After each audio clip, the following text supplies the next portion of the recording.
On va rester dans l'innovation, les amis. Ah Parce oui. que c'est vrai que Nantes, on l'a vu tout au long de cette semaine, c'est vraiment une terre d'innovation. Les Nantais sont ingénieux. Eh bien, moi, je vais vous présenter une entreprise qui a eu cette idée de faire des produits designés qui s'adaptent à tous. Vous allez comprendre comment ils procèdent. Alors, soit ils partent d'un cahier des charges d'un industriel et ils s'occupent de recréer le prototype pour eux, de créer, pardon, le prototype pour eux. Par exemple, là, ils étaient en train de travailler sur un aquarium qui reste sain grâce à un petit écosystème optimal. Donc on fait le dessin en crayon, ensuite on le passe à la machine 3D, vous voyez. On s'aide aussi de la modélisation en 3D sur ordinateur, ça s'utilise de plus en plus aujourd'hui. Et cet aquarium, eh bien, il va permettre de mettre en place un écosystème optimal pour les poissons dont l'eau est filtrée par les plantes.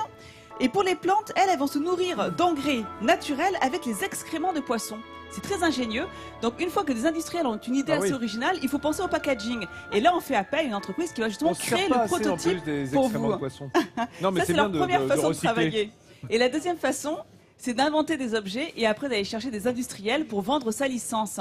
Alors, regardez par exemple, ici, vous avez des prototypes qui sortent tout droit des entreprises, des imprimantes 3D. Donc, c'est pour ça que le matériau n'est pas très sexy. Les fameuses imprimantes 3D, qui sont à la mode. Voilà, l'idée après, c'est de le reproduire dans le matériau adapté, par exemple, pour cette carafe, dans un beau verre transparent cristallin. Mais c'est vraiment ingénieux. Regardez cette carafe, par exemple.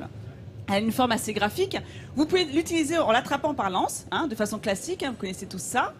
Ou bien, mieux encore, on peut diriger le bec verseur vers soi, passer son avant-bras et verser de cette façon. Ah, si on a une faiblesse si vous avez une faiblesse à la main, au niveau du poignet, effectivement, si vous êtes cassé le poignet, ou des personnes qui auraient de l'arthrose. C'est pas génial ça. C'est génial, c'est nantais. C'est exactement ça. Autre chose, les amis, j'enlève la carafe pour faire de la place. Qu'est-ce que c'est? Non, ça n'est pas une dent.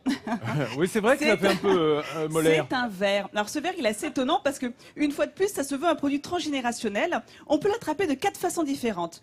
Comme un gobelet, comme ça, classique. Un mug, comme ça. Ou bien, j'ai besoin que tu me tiennes le micro, Jean-Seb. Pour un enfant qui ne saurait pas attraper son verre, il l'attraperait comme ceci. Vous voyez? Donc c'est toutes ces petites techniques assez marrantes, ou mieux encore, pour quelqu'un qui aurait du mal, une personne âgée qui aurait du mal, ou de l'arthrose, ou qui aurait du mal à attraper son verre. Oui, à serrer la main, par exemple. Du coup, c'est le verre qui vous tient. C'est malin comme tout. Et là encore, ils sont à la recherche d'industriels. Il y en a un qui serait intéressé, une grande entreprise de porcelaine. Et pour finir... Ah, les assiettes pour les maisons penchées de Nantes. Et attends, oui, si tu veux. Non, mais l'idée est bonne, là encore. Regardez ce petit rebord. Du coup, une personne qui aurait du mal à attraper sa fourchette et son couteau, eh bien, il peut, juste avec sa fourchette, avec le rebord, s'aider à mettre les aliments sur sa fourchette. Vous voyez, c'est des idées toutes simples, c'est ingénieux. Il fallait y penser, c'est très intuitif. Alors, j'ai fini avec les arts de la table.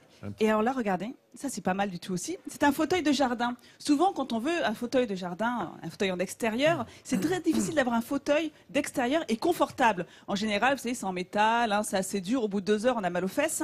Ou sinon, dès qu'on a on va dire un revêtement plutôt agréable, dès qu'il y a une goutte de pluie, on est obligé de le ranger. Et bien là, plus du tout. On s'installe, je peux vous dire qu'on n'a plus envie de se lever. C'est très confortable et l'idée là aussi elle a été assez maligne, c'est d'utiliser comme revêtement du PVC, enfin une bâche en PVC qui pourrait être utilisée pour des bâches classiques. Donc pour le nettoyer au Karcher sans aucun problème, c'est confortable. Qu'il pleuve, vous pouvez le transporter au Sahara, au Groenland, où vous voulez, il n'y a aucun souci. Donc voilà, l'entreprise nantaise qui a ces idées-là très ingénieuses, eh bien, on a un de ses représentants qui est en plateau avec nous. C'est Jonathan Charrier qui est derrière moi. Très bien.